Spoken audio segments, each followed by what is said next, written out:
What's up, people? I am back for another video. Today we are reviewing Karate Kid Part 3. This is the one I haven't seen in a long fucking time because even when I was going through the Karate Kid movies, I kind of mainly stuck to the first two. And then this one, I didn't remember it that much. The only thing I remember was Mike Barnes and Silver. Those are like literally the only things I remember. But rewatching it again last night, I was gonna do it Tuesday, but I decided just to do it Wednesday, or I was gonna push it to Wednesday. But to be honest, it's not horrible, but there's elements I don't like in it. Like, for example, I did like the opening. I like how it took. It's like right after the first one. This one's more of a sequel to the first one. They mention Okinawa, but let's be real, nothing really carries over. And that's going to be one of the big negatives that I'm going to go into. Like, I do like the follow up with Kreese and seeing like Kreese is poor, he's dejected, no one's joining Cobra Kai. The signups are waning. He has a bunch of bills he can't pay for. So he visits his friend Terry, and basically Silver promises him to get revenge from on Miyagi and Daniel for him. And that's basically the movie. So Daniel and um, Miyagi return from Okinawa and see that the apartment building they were living in has been sold, is being demolished.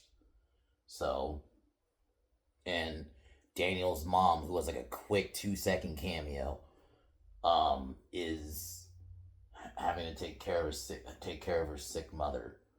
Or no, take care of her sick uncle. Sorry. So that's why that's why she's not in the movie. So Miyagi lets Daniel basically stay with him, and basically Daniel uses his money he's supposed to use for college to buy Miyagi a store because he wants to make a bonsai store, which, to be honest, that's going one of the elements I don't like. That was such a weird storyline. It didn't go anywhere. It was just a weird plot line they were doing. Don't know why they went this direction. If I'm being honest, it was just a weird direction to go into.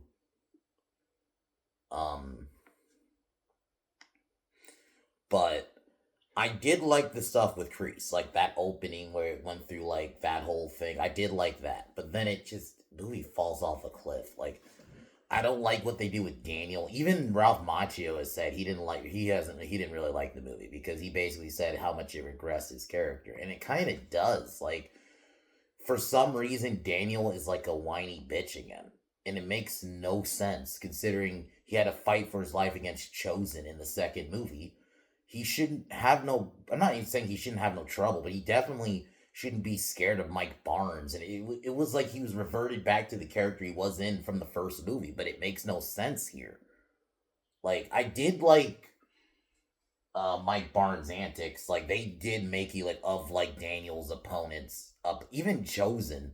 I would say Barnes is the most ruthless. He just anytime he took to fuck with Daniel, he took it. And I think that the movie did a really good job of showing that, but and how much Silver was getting in his head. But outside of that, the stuff too with Miyagi not wanting to train Daniel for term, it made no sense. It was just random. It didn't even make any sense. Because I was reading comments about like what people were thinking of this movie, and I saw one that really made sense. Like, Miyagi was training Daniel even when his fucking father died, but he won't train him now.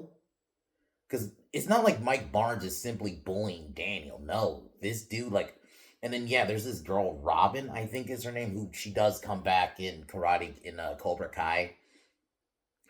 Um, she, it's like they didn't want her. It's like this. It's weird because they clearly didn't want Daniel to have a love interest, so she was basically his friend because she has a boyfriend, but she was his friend. It was weird. It was like if you just didn't want Daniel to have a love interest, why was she in the movie?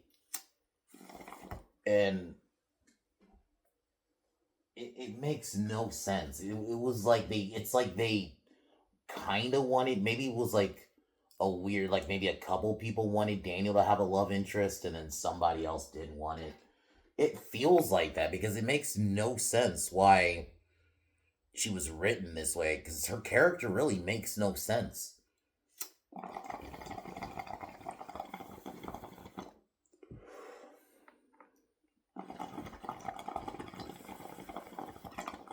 Or if you wanted Danielle to have a friend, you could have just made her a male character. Male character. And I'm not even in that camp. Men boys and girls can't be friends. I also think it makes no sense because her character really is kind of. You could have had her just have her be a dude, have it be somebody like that. Maybe befriends Daniel because he's a fan. He saw him in the tournament. That was the other problem I had with this movie is how much it really did just want to be the first one again. I wonder if maybe the second one, maybe it did well, but it didn't do as well as they wanted, and maybe they were like, okay, maybe we'll just go back to what made the first one work. And I think they learned the wrong lesson here because I've seen a lot of people, and I saw this comment a lot, and I have to agree that maybe this should have been the second movie, and the plot of the second movie should have been the third one. And I actually think that makes more sense because he fights in two tournaments. This one really is more of a sequel to the first movie. Like, they kind of mention Okinawa, but you take out those Okinawa mentions, this easily, to a newbie, this would be like, oh, is this Karate Kid 2? Because Karate Kid, the plot of actual Karate Kid 2 feels like a plot for a third film, if we're being honest here. I think that works way more for a third movie. Like, he does the two tournaments, and then in the third movie, he has to fight for his life. And then you have the Miyagi story. You just tweak the opening, obviously, a bit. But I do like I said, I like Kreese. I like Silver trying to get in Daniel's head. The moments where he's trying to train Daniel. I was even thinking this yesterday. I I would have been fine with him training with Silver, but you could have still had Miyagi train Daniel. You could have had the conflicting styles. Miyagi's trying to teach Daniel Miyagi Do, while just it felt like a lame way just so you can have the end after the fight. I'll say probably the best scene in the whole movie where Miyagi. This is where pretty much Daniel tries to leave Silver, but it turns out Silver basically admits his whole plan, and Mike Barnes starts attacking him, and then Miyagi comes and saves Daniel, and we have a fight between Miyagi, Kreese, Silver, and Silver. That was a good fight when he fought all three of them, and Miyagi was kind of able to show his skills. That was cool. But it was just so you can have that moment where Miyagi's like, finally, I'll train you. It was like, it would have been much better to have the conflicting styles. Like, Daniel, is he going to try to learn Miyagi? And you could even have his Miyagi-Do stuff shine through, and maybe that could incense Silver. That could have actually added more to the reveal later on, too. I don't know.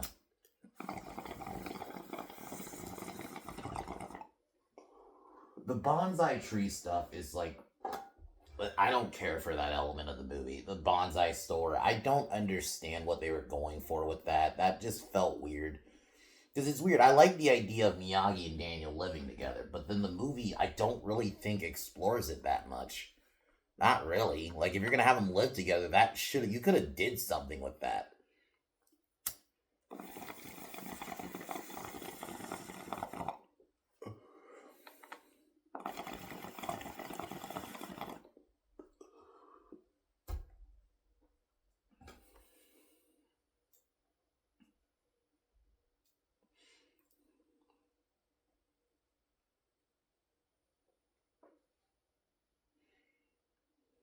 Yeah, like, I think the problem I have with this movie fundamentally is I think it should have just went a different direction. Maybe Daniel should have went to college. That would have actually been something interesting to explore. And maybe Robin's character, she could have been part of Daniel's friend group. That's what maybe they should have done. Have her be part of Daniel's friend group. Like, he has some friends in college. And you could have explored that instead of, like, trying to. Because her character is just kind of useless. She's just there, like, they want to really show you Mike Barnes the bad guy, so he, like, kicks her and stuff. And, like, says fucked up shit to her. It's like, I think they were trying to, like, really lay it in. He's a bad guy, but I think they overly did it, if I'm being honest. Like, that's why, like, the funny thing is Cobra Kai in the show basically Silver mentions that I was just high on coke, so that's why it was almost to explain away why this plot is so bonkers, because this plot is really bonkers if you think about it.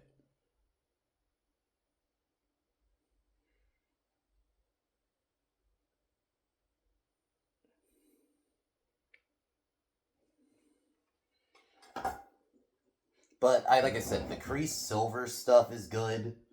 I like their relationship. I like their dynamic. I really, like I said, I like that fight where Miyagi fights Silver and Kreese.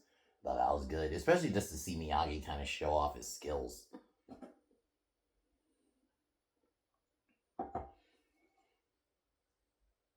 Like, it was kind of cool to see like Miyagi just kind of let loose. That's kind of how I saw it as. Like, we saw it like a couple times in the other movies, but I felt like in this one, it was actually nice to see him fully let loose in an actual fight. You know, it wasn't just like, because I don't really count the one in the second movie, because that was just more him embarrassing Kreese. Granted, it shows though, like Miyagi fucking wrecks Kreese twice now. Like, Kreese immediately just tries to have the first go at Miyagi. Miyagi just immediately wrecks him. He kind of wrecks Silver too, but Silver I think did give him a little bit more of a fight. But yeah, and then I did enjoy the final fight at the tournament, but it really was just trying to recreate the first movie, but at the expense of Daniel's character, because it doesn't make sense why he's regressed. He should not be scared of fucking Barnes' boys. It really was like they were trying to have the Johnny dynamic again, except Barnes is much more brutal than Johnny, but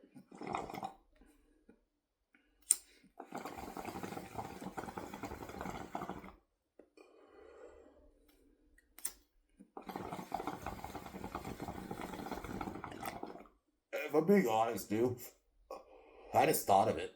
They should have tried to get William Zabka to be in the movie, and maybe you could have had a fucking Rocky 3 thing where Johnny goes to Kreese for to Daniel, or Daniel Johnny goes to Daniel to help him. Maybe Daniel initially refuses, but eventually agrees to let him train him. Daniel, and you could have had Johnny and Miyagi. That kind of sounded like Johnny still has like the Cobra Kai thinking. I think that would have made much more sense. Obviously, and I think the start of the show could have been a bit different too. But I get it. They wanted to do the show where they still were adversaries, but I think that would have been interesting to have like that Rocky 3, Apollo training Rocky thing. Like, you could have had something like that. And let's be real. Roddy Good is very much paralleled with Rocky. I've always kind of looked at it, it's teen Rocky. It's Rocky, but for teenagers. It has the same kind of deal. So I think you could have had another parallel. And I think it would have been funny to see that dynamic too.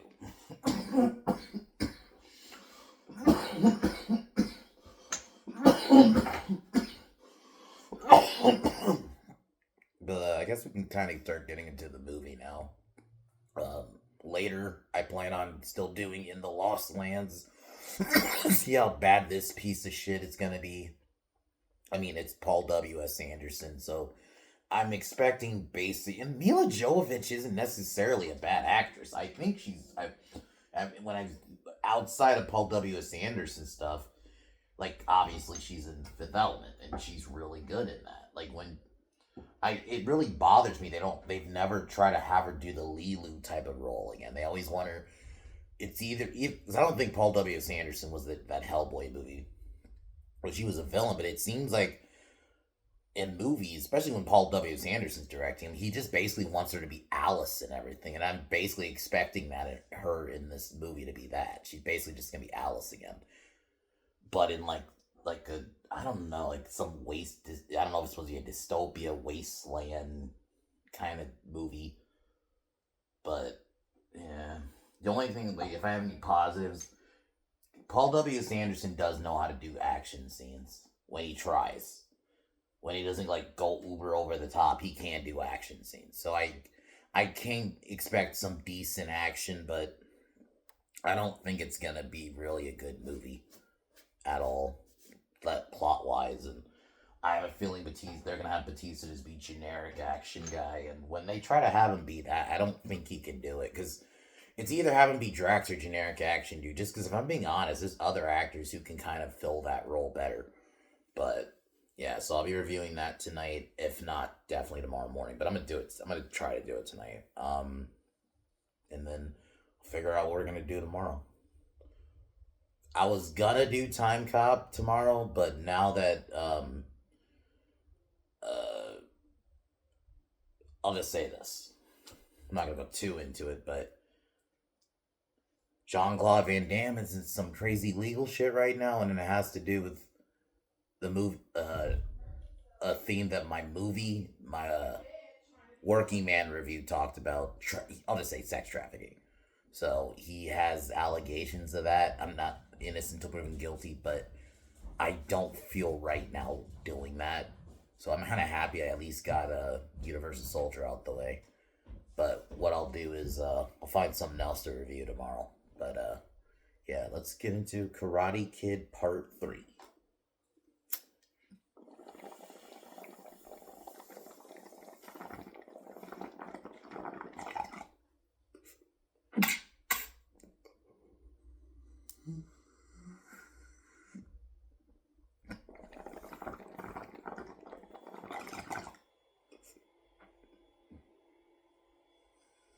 So the movie starts.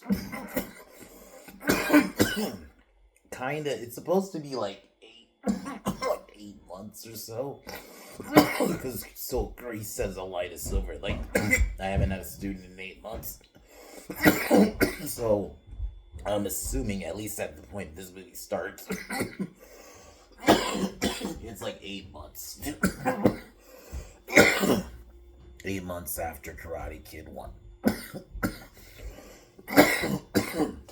And he hasn't had a student come into his dojo. He's broke. Obviously got embarrassed. So he goes to his friend Silver, who he has known since the military. And obviously, if you've seen the show, they've known each other since the Vietnam War. And they both pretty much started Cobra Kai together. And Terry Silver's like this really rich dude who pretty much financed Cobra Kai, Cobra Kai. And one thing I do like about this, I will say the show really... There's one thing I will give this movie. This movie does kind of set a tone for the show, because I love the show, but there's definitely plot elements that are very bonkers in that. So, and this kind of had this was very bonkers. So they definitely took that away from this. And I definitely like, too, how... even in this movie, Silver wanted to have Cobra Kai dojos everywhere. And obviously, that he got that into fruition in Cobra Kai. So I really like that they built off of this. But, yeah, this stuff I like. This part of the movie I really did like. I liked this opening, and I thought him and Kreese, I liked them being evil together. But then, once Daniel and Miyagi come back, the South Seas apartments, if you remember the apartment building that Daniel lived and Miyagi lived in the first movie, got bought and is being demolished. So Mia and Daniel's mom is taking care of her uncle who's sick, so she has like a quick cameo. She's like on a phone call and they show her perspective. And then Miyagi agrees to let Daniel live with him. And Daniel learns Miyagi's dream is to do a bonsai store, which this whole plot made no sense. Because for one, if I'm just putting myself in that world, would I be financially viable? Bonsai trees are very niche. It just, okay, if you wanted this to have be a plot point, it should have been in the end. By the end of the movie, Daniel uses his money and gives Miyagi the money to do the shop. And that's how you could have ended the trilogy. I think that would have made far more sense doing it there. But having it be an actual plot point in the movie where they actually have the money, he gets the lease and he has enough because he uses his college money basically because Daniel pretty much decides to not go to college, which he should have just had I think that would have been much more interesting if Daniel did go to college. I think that would have been a better plot point instead of what they did here.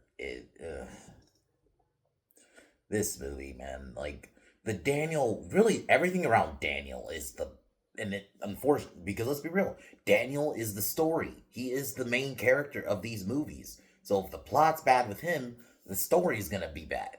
If I'm being honest, like it just is. What they did to Daniel in this movie is kind of dumb. It's not as bad, but like look at what they, it's like kind of what they did with Rocky and Rocky 5. For some reason they forced regressed him because he had to be like Rocky in the first movie when it's like he was on top. Why can't he be on top? I look at the same thing here. Daniel, by the second movie, he fought Chosen and beat him, and that was fighting for his life. This was not a tournament, nothing like that. And we and especially we see Chosen later on in the show how fucking good of a fighter he is, and Daniel beat him. So you're telling me he's now scared of Mike Barnes because Mike Barnes basically is trying to force Daniel to sign the contract to do the fight. So he does a bunch of crazy antics to force Daniel to fight him, and it's just Daniel was just kind of whiny the whole movie. He really was. It didn't feel like he was just whining the whole movie. And granted, it didn't make sense why Miyagi didn't want to train Daniel. He's like, I'll train you, but not for the tournament. And it's like, what? It was just so you can have the line in later on where Miyagi agrees to finally train him. It's like, why did we need that? Miyagi would have been like, yeah, I'm going to train you. He probably would have been against him fighting, but I think Miyagi ultimately would have respected Daniel's decision, especially after the fight with Chosen. I think he would look at it like, you got to do what you got to do, man. You know, I don't... that shit really bogs the movie down.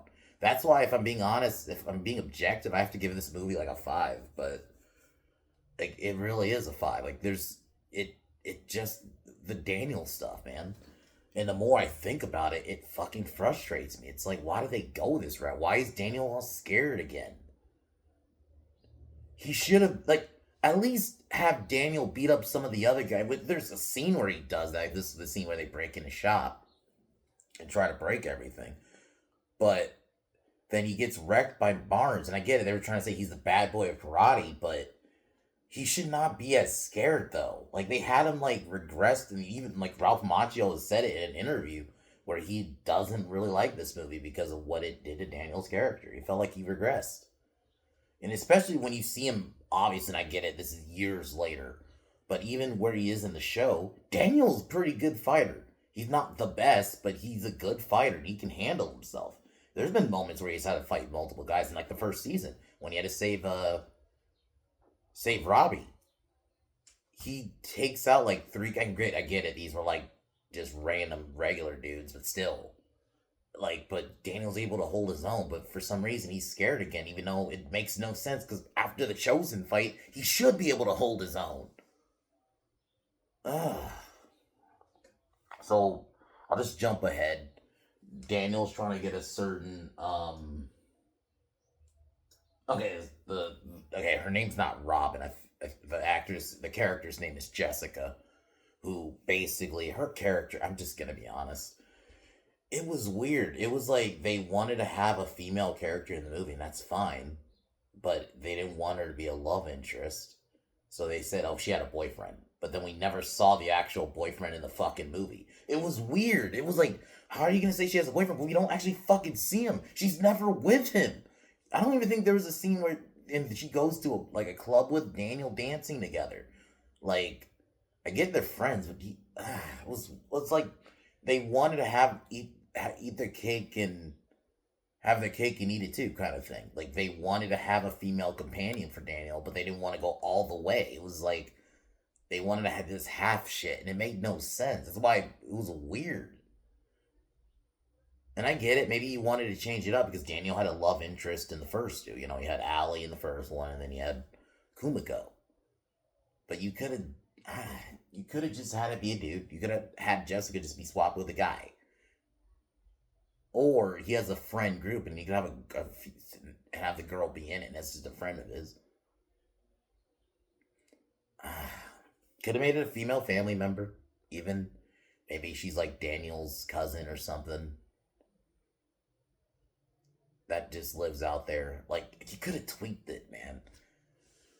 So throughout the film, this is where Terry Silver befriends Daniel, lies to him and acts like, oh, I'm going to help you and all this. And, he even, one time when Daniel's training outside, Mike Barnes invades. And initially, I'll say, they initially at least didn't have Daniel just get immediately wrecked. He at least was able to hold himself, but then, yeah, eventually Barnes does take Mike,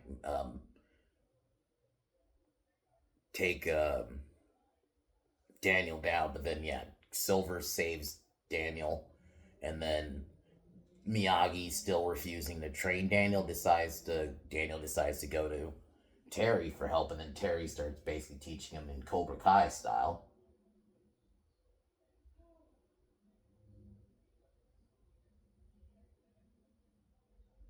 Oh, Silver also lies and says that Kreese is dead. That he's actually still, but Kreese got sent to Tahiti, basically hiding out there. Um, and basically the reality is like, because there's a line where Kreese says make Daniel hands bleed. So basically he brutally teaches Daniel by having him like punch hard wood and all that. And, eventually there's a moment where his hand actually does start bleeding. But I do like the moments where Kreese is like, because they even go back to this in the show, like all his steps. So I did like that moment, but yeah, like Silver was really brutal. Like I really do like that the movie, but you could tell he was coked the fuck out though. He really was.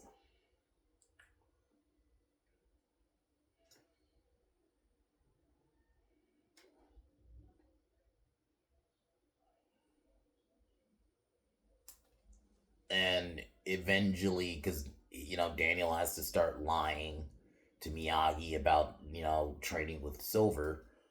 Even one night, kind of lashes out at Miyagi, and then him and Jessica are out dancing, and pretty much Silver follows him, pays a guy to pretty much force Daniel to kind of go crazy because that day Silver taught Daniel to do the punch in the nose thing, which is kind of frowned upon.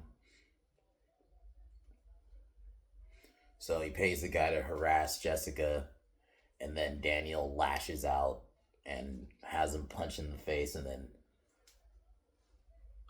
Daniel makes amends with Jessica because Jessica, didn't like that,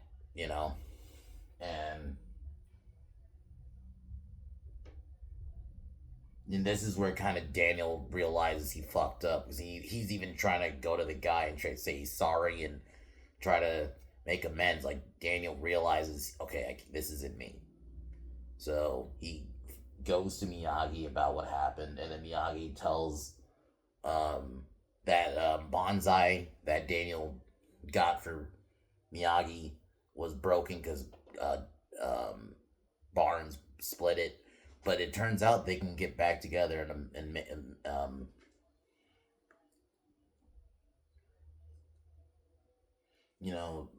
begins to heal, and including pretty much Miyagi forgives Daniel. This is where Daniel goes to Silver and tries to tell him, "Hey, I'm not gonna train with you anymore." And this is where Silver basically just lets the cat out of the bag. That Mike Barnes is actually working for him, and that Kreese is still alive, and they start pretty much attacking Daniel. Well, Barnes does, and then Daniel tries to run outside. Barnes tries to follow him, but there's actually Then Miyagi throws Barnes through the window, which was good. This is where I think this is definitely the best scene in the whole movie. I love this fight where Miyagi just kind of shows off his skills. He just immediately dispatches Barnes like with the quickness. Like even earlier, there's a moment he just like threw Barnes, like Barnes just got wrecked by Miyagi. Um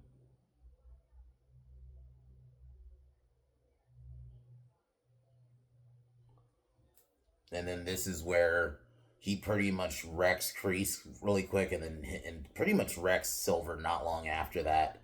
And pretty good fight though. I really did like this, and throughout the film, Silver is a good villain though. Like him just antagonizing Miyagi and Daniel.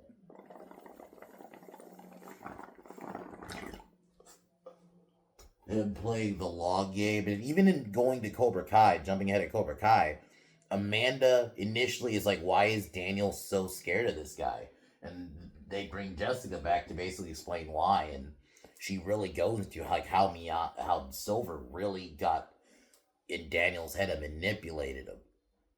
You know, Terry Silver was like he's worse than Kreese, because Kreese, he didn't, even in the show, obviously initially he did kind of go a little personal, but if we're just talking about in the movies, he didn't really go personal with Daniel. He didn't lay his hands on him.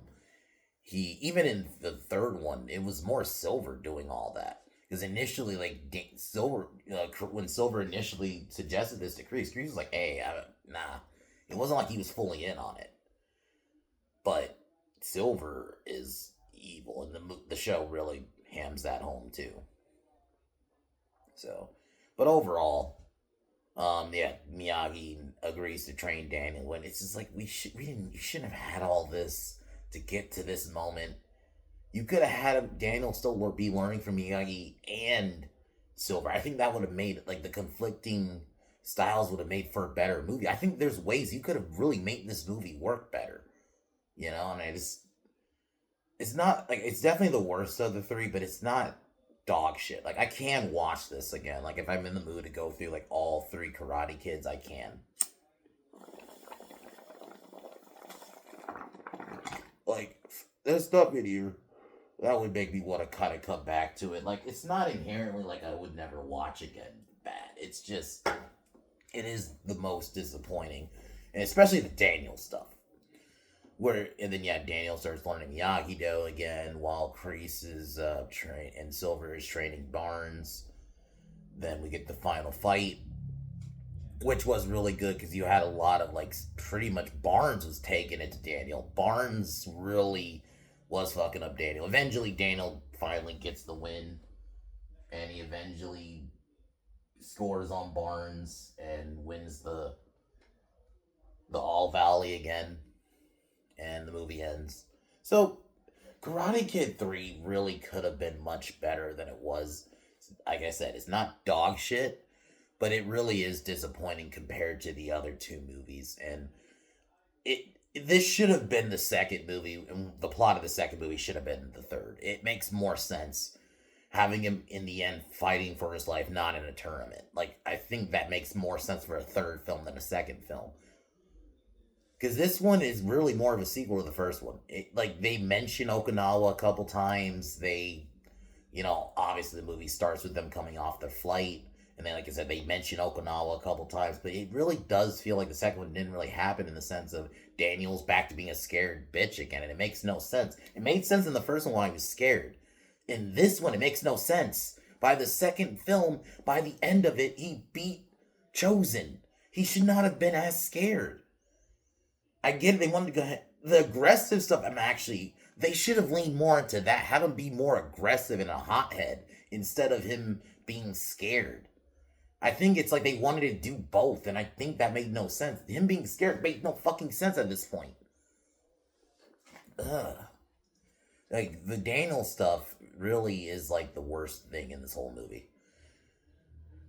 Like, the villains I actually like. That aspect is well done. And I think if you had that and then Daniel's character being done right, we could have had a good movie here. And I just think I think they went, the plot went more to the villains in that sense, where Daniel was like, let's just have him basically reset him to Daniel from Karate Kid 1, when it really makes no sense.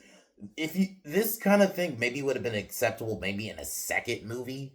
I wouldn't have loved it. I still think in the second movie he should have some progression, but okay, in the second movie I'm okay with him being a little bit reverted because it's the second movie.